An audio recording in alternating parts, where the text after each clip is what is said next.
Kuasa hukum Roy Suryo CS, Petrus Celestinus, menilai penyidik Polda Metro Jaya mengabaikan hak tersangka untuk menghadirkan saksi atau ahli dalam perkara dugaan ijazah Presiden ke-7 RI Joko Widodo. Petrus menegaskan, pemeriksaan saksi ahli yang dilakukan saat ini dinilai terlambat karena berkas perkara disebut telah dilimpahkan ke kejaksaan. Ia berharap pendapat ahli yang dihadirkan pihaknya tetap dapat menjadi pertimbangan penyidik agar proses hukum berjalan objektif dan tidak menimbulkan kesan kriminalisasi.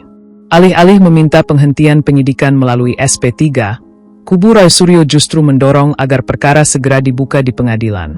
Menurut Petrus, persidangan terbuka menjadi forum yang tepat untuk menguji seluruh alat bukti, termasuk dokumen yang telah disita penyidik. Ia secara khusus menyoroti penyitaan ratusan dokumen yang disebut berasal dari Universitas Gadjah Mada.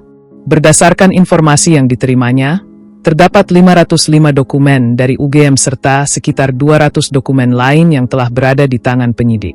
Seluruh dokumen tersebut, menurutnya, harus diuji relevansinya di persidangan, terutama dalam konteks dugaan pencemaran nama baik. Petrus menegaskan bahwa pihaknya berkepentingan untuk melihat dan menguji satu persatu dokumen yang dikaitkan dengan ijazah Jokowi. Ia juga membantah anggapan bahwa kliennya meminta perkara dihentikan.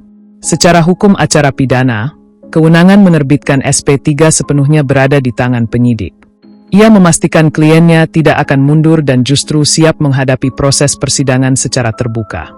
Dalam pemeriksaan terbaru, kubu Roy Suryo menghadirkan saksi ahli pidana Azmi Syahputra, pakar hukum pidana dari Universitas Trisakti.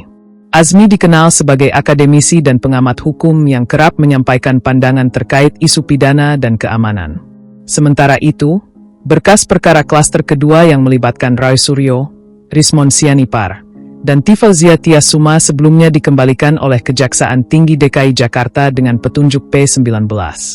Penyidik Polda Metro Jaya kini masih melengkapi berkas sesuai arahan jaksa, termasuk memeriksa sejumlah saksi ahli dan pelapor di Polresta Surakarta. Setelah dinyatakan lengkap, berkas perkara akan kembali dilimpahkan kepada jaksa penuntut umum untuk proses lebih lanjut.